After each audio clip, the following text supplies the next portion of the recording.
कांगड़ा जिले के गांव नलसुही तहसील देहरा के रहने वाले जितेंद्र कुमार बसी पावर हाउस के सरकारी कॉलोनी के 18 नंबर मकान में रहते हैं। गत रात्रि शरारती तत्वों द्वारा उनके आवास पर पथराव करने और दरवाजे की कुंडी तोड़कर मकान में घुसकर उन पर हमला करना और देख लेंगे की धमकी दी गई, जिससे बसी परियोजना के कर्मी सहमे हुए हैं। यहां बताते चले कि ठीक उनके मकान के सामने पुलिस में तैनात कर्मी भी रहते हैं, जिनकी जोगिंद्रनगर में ड्यूटी है। जितेंद्र कुमार ने बताया कि गत 12 अप्रैल को भी कॉलोनी के हैंडपंप से पानी भरने गए थे तो युवकों ने उन्हें पकड़ा और बिना पूछे पीटना शुरू कर दिया। वे मुश्किल से जान बचाकर भागने में कामयाब रहे, जिनकी शिकायत पुलिस को भी दी गई।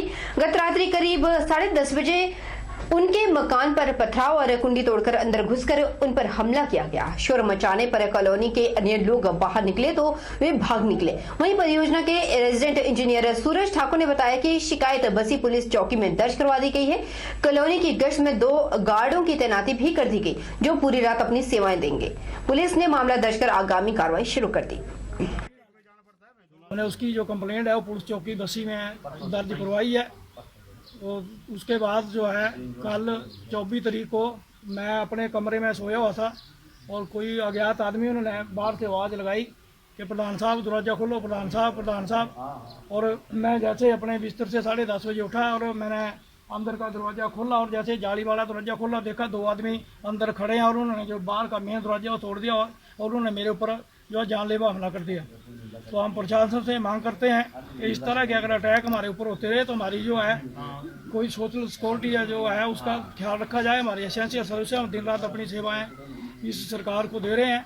अचानक कर्फ्यू और लॉकडाउन लागू किए जाने से मजदूर और गरीब तबके के लोगों के आगे 2 वक्त की रोटी का संकट खड़ा हो गया। हिमाचल प्रदेश के शिमला जिला के रामपुर के आसपास और दिन में कमाकर रात को चूल्हा जलाने वाले मजदूर तबके के सैकड़ों लोग हैं। अब इन लोगों को कर्फ्यू और लॉकडाउन मुसीबत बन गया है। उन्हें घरों और जहां वह रहते हैं वहीं रहने के लिए कहा गया है। ऐसे में ना तो वे कमा सकते हैं, ना ही उनके पास खाने पीने के लिए भोजन की व्यवस्था के लिए पैसे हैं और जो पैसा था वो अब खत्म हो चुका है। वैसे सरकार और स्वयंसेवी संस्थाओं की ओर से हर भूखे तक भोजन पहुंचाने, राशन देने का प्रयास हो रहा है, लेकिन सरकारी प्रयास जवाबदेही न होने के कारण लोगों को भूखे रहने की नौबत आ गई। एक बार हालांकि राशन अधिकतर जरूरतमंदों तक पहुंचाया गया, उसके बाद अब सहायता करने वाला कोई नहीं।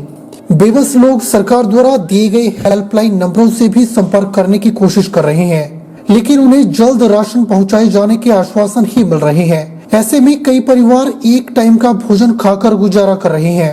रामपुर की देवतन में रह रही मंजू ने बताया कि वह शिमला से रामपुर नोगली आए हैं। पुलिस वालों ने 29 मार्च को थोड़ा राशन दिया था, उसके बाद अब तक कहीं से भी कोई राशन नहीं मिला है।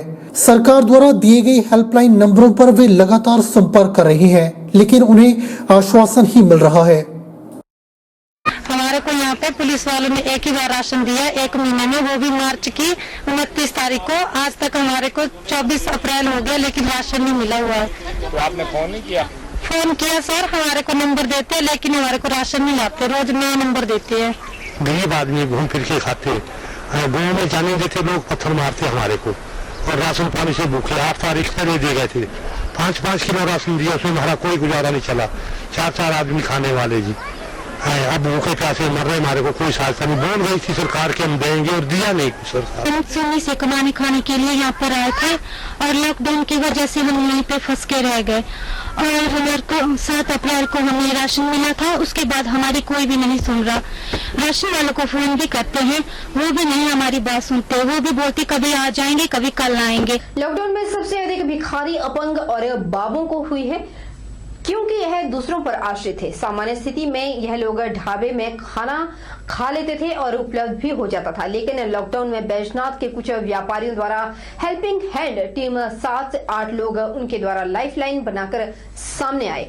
यह टीम रोजाना 70 लोगों को खाना परोस रही है। यह टीम 24 मार्च से लगातार महाराजा पैलेस बैजनाथ में रोजाना भोजन बनाकर पपरोला में रह रहे लाचार लोगों को भोजन की व्यवस्था कर रही है। इसके साथ जो पुलिसकर्मी बाहर से आकर बैजनाथ, पपरोला और घटा सीमा में ड्यूटी दे रहे हैं, उनके दोपहर भोजन की व्यवस्था महाराजा पैलेस में पिछले 1 महीने से की जा रही है। लॉकडाउन के दौरान यह टीम लगभग 20,000 लोगों को खाना अब तक खिला चुकी है। व्यापारी वर्ग की हेल्पिंग हैंड टीम के सदस्य राकेश कुमार ने बताया कि उनकी टीम 24 मार्च से भोजन बनाकर भिखारियों, अपंगों और पुलिसकर्मियों को खाना खिला रही है।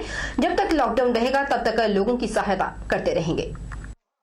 तो एसडीएम महोदय का धन्यवाद करते हैं जिन्होंने हमारे को खाने के लंगर की जो परमिशन दी हुई है।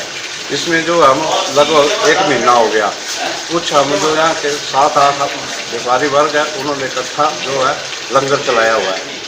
कई सालों संतों को खाना नहीं मिल रहा था, उनके लिए हम खाने का इंतजाम किया है और बाकी जो बाहर से पुलिस वाले आए हैं वो भी यहाँ खाना खाते हैं। वैश्विक महामारी का रूप ले चुकी कोरोना वायरस के जहां हिमाचल प्रदेश में 40 पॉजिटिव मामले सामने आ चुके हैं, तो वहीं कोविड-19 संक्रमण को फैलने से रोकने के लिए इंटर स्टेट और इंटर डिस्ट्रिक्ट सीमाओं पर नाके लगाकर पुलिस और स्वास्थ्य महकमे की टीम हर आने जाने व्यक्ति की जांच कर उसकी हर गतिविधि पर लिखित तौर पर रिकॉर्ड मेंटेन कर रही है।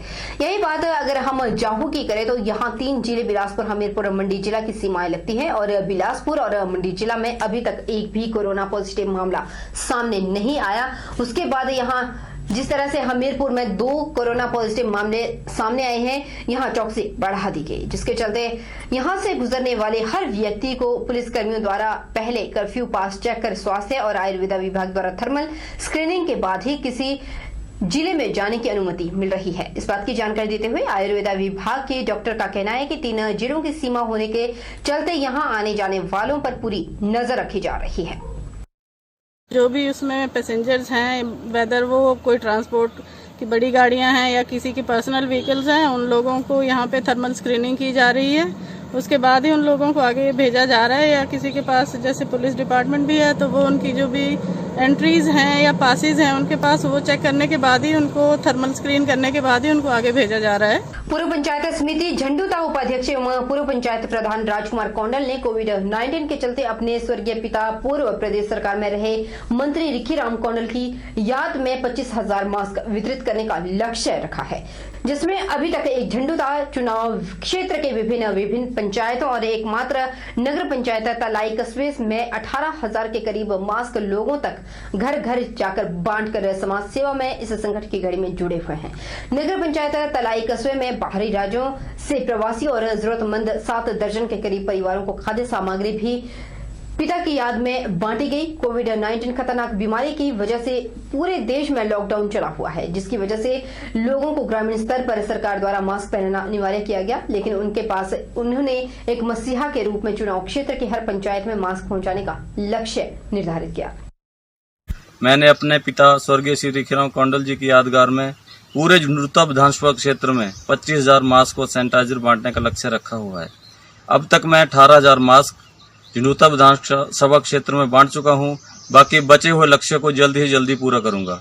इसके साथ ही मैंने बाबा बालकनाथ सातलाई तपोभूमि में 75 परिवारों को राशन भी वितरित किया। मैं प्रदेश की जनता से आग्रह करता हूं कि माननीय प्रधानमंत्री व प्रदेश के माननीय मुख्यमंत्री जी के द्वारा जारी दिशा निर्देशों का पालन करें, साथ ही सोशल डिस्टेंस का भी ध्यान रखें।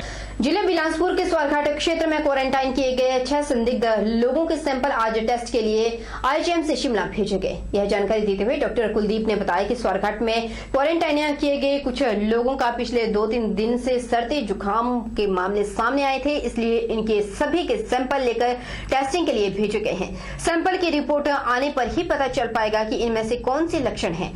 उन्होंने जनता से भी आह्वान किया कि वे अपने घरों में रहें और समय समय पर अपने हाथों को साबुन से धोते रहें और सोशल डिस्टेंसिंग का ध्यान रखें। कोविड-19 महामारी के चलते जहां पर सामाजिक संस्थाएं और स्वास्थ्य विभाग शहर को सैनिटाइज कर रहे हैं, वहीं अब ग्रामीण क्षेत्रों को भी सैनिटाइज किया जा रहा है। उप तहसील नमहोल के व्यापार मंडल और साथ ही हाथ बढ़ाना के सदस्यों ने भी सैनिटाइज करना शुरू कर दिया। नमहोल अस्पताल, बैंक और सब्जी मंडी, पंचायत घर और नमहोल परिसर को मिलकर सैनिटाइज कर रहे हैं, विश्व में फैली महामारी से बचाव हो सके। वहीं इस मुहिम में पंचायत सदस्य और पंचायत प्रधान भी गांव-गांव जाकर गलियों और घरों को सैनिटाइज कर रहे हैं। इसके साथ ही कोविड-19 महामारी के बचाव को लेकर लोगों को जागरूक भी किया जा रहा है। प्रशासन के द्वारा दिए गए निर्देशों का पालन करने का भी आग्रह किया जा रहा है और अपने घरों में ही सुरक्षित रहने का संदेश भी किया जा रहा है। आज विश्व में या भारतवर्ष में और प्रदेश स्तर तक जो है वो लोग हर जगह सैनिटाइज कर रहे हैं। हर गांव में, हर कस्बे में जाकर जो है वो सैनिटाइज किया जा रहा है लोगों के घरों को। उसी कड़ी में आज हमारे पंचायत में जो पंचायत खुर्द है उसमें भी माननीय श्री रामलाल ठाकुर जी जो विधायक श्री नैनादेवी विधानसभा क्षेत्र हैं, उनके आदेशानुसार पूरी पंचायत के अंदर जितने भी सार्वजनिक स्थल हैं उन सभी को सैनिटाइज किया जाएगा।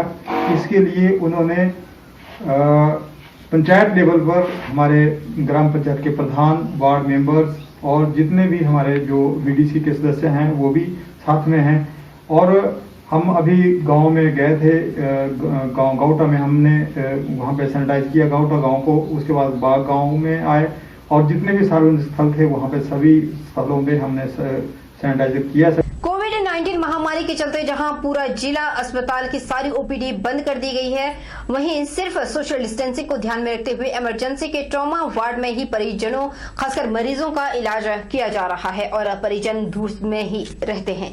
अब जिला बिलासपुर स्वास्थ्य विभाग ने निर्णय लिया है कि जिला बिलासपुर के अस्पतालों में सामान्य ओपीडी सोशल डिस्टेंसिंग के नियमों का पालन करते हुए अगले 2 दिन के उपरांत शुरू कर दी जाएगी। जिला अस्पताल के medical officer doctor Pravinder Singh ने कहा कि कोविड-19 से बचाव के चलते लॉकडाउन और कर्फ्यू की स्थिति में अस्पतालों में मात्र आपातकालीन सेवा बहाल थी, लेकिन इसके अलावा जनरल ओपीडी को तत्काल प्रभाव से बंद कर दिया गया था। जो लोग अपने घरों पर क्वारंटाइन हैं, उन्हें किसी बीमारी के चलते अपना स्वास्थ्य परीक्षण करवाना है तो वह जनरल ओपीडी में सोशल डिस्टेंसिंग के नियमों को मद्देनजर रखते हुए अपना स्वास्थ्य जांच नियमों के अनुसार करवा सकते हैं। जब ये लॉकडाउन शुरू हुआ था तब हमने ये बोला था कि आप सिर्फ इमरजेंसी वाले पेशेंट्स ही हॉस्पिटल में जाएं, छोटी मोटी बीमारी के लिए वो लोग ना आए। क्योंकि इमरजेंसी की कंडीशन में तो पेशेंट को आना ही पड़ेगा, तो सारे हॉस्पिटल कोई भी इमरजेंसी वाला केस है जिसको इमरजेंसी है तो वो आए और उसका इलाज नॉर्मल तरीके से ही किया जाएगा। अब सिर्फ एक ये है कि सोशल डिस्टेंसिंग हम ओपीडी में भी मेंटेन कर रहे हैं कि लोगों को 1 मीटर के ज्यादा फासले पे रखते हैं ताकि एक दूसरे से दूर रहें और कोविड का खतरा उन पे ना हो। इस वजह से सोशल डिस्टेंसिंग मेंटेन की जा रही है, हॉस्पिटल की सर्विसेज तो नॉर्मल चल रही है। पूरा विश्व और देश कोरोना वायरस की महामारी से जूझ रहा है, वहीं जिला किन्नौर में बैंकों की बड़ी लापरवाही देखने को मिल रही है। जिला मुख्यालय रिकांगपिओ में विभिन्न बैंकों द्वारा लगाए गए एटीएमओं में से कई एटीएमओं में सैनिटाइजर की सुविधा तक नहीं, जिसकी वजह से जिले में कभी भी महामारी फैलने की आशंका बनी हुई है। जिला मुख्यालय रिकांगपिओ में ही हिमाचल प्रदेश राज्य कोऑपरेटिव बैंक और HDFC बैंक के एटीएम में किसी भी प्रकार की सैनिटाइजर व्यवस्था नहीं है। जहां एक और जिला किन्नौर प्रशासन लोगों को कोरोना वायरस के प्रति जागरूक कर रहा है, वहीं जिले के लोग एटीएमओं में सैनिटाइजर की सुविधा न होने से एटीएम का प्रयोग करने से भी कतराने लगे हैं। डॉक्टर सूर्या वोरस ने कहा कि हिमाचल प्रदेश और राज्य कोऑपरेटिव बैंक और HDFC बैंक के एटीएम में सैनिटाइजर की व्यवस्था तक नहीं। स्टेट कोऑपरेटिव बैंक का एटीएम हुआ रिकांगपिओ बाजार में, जो HDFC का बैंक है, उसमें आप लोगों ने भी देखा, हमने भी देखा, काफी दिनों से देख रहे हैं हम ये कोऑपरेटिव बैंक के एटीएम में भी कि वहां पे जो है सैनिटाइजर तक इवन नहीं रखा गया है। जहां पूरा देश इस कोविड के जंग में लड़ रहा है, वहीं पे ही हमारे जो हिमाचल प्रदेश का जो अपना बैंक है उसमें जो है ये जो कोविड के रूल्स है इसको बिल्कुल बुरी तरह से अवहेलना हो रही है। हम घर में पैसे वगैरह भेजना हो तो जितने भी एटीएम्स में आ रहे हैं वहाँ में कहीं भी सैनिटाइजर नहीं है। ये दुर्भाग्य की बात है। इसलिए मैं जहाँ खड़ा हूँ ये कोऑपरेटिव बैंक है, ये तो हमारे स्टेट का बैंक है, इसमें अपने कोऑपरेटिव स्टेट का हिमाचल गवर्नमेंट की बैंक इसमें तो होना चाहिए। विशेषकर यहाँ पे प्रत्येक ये जो आपके एटीएम्स है वहाँ भी या तो चौकीदार तो पहले से था, उसका आदमी को रख करके उसके सैनिटाइजर देने के लिए ड्यूटी की जाए, दी जाए उसको। रुकेंगे छोटे से ब्रेक के लिए। पर्दे के उस पार फौरन हाजिर होंगे। बन रही हमारे साथ।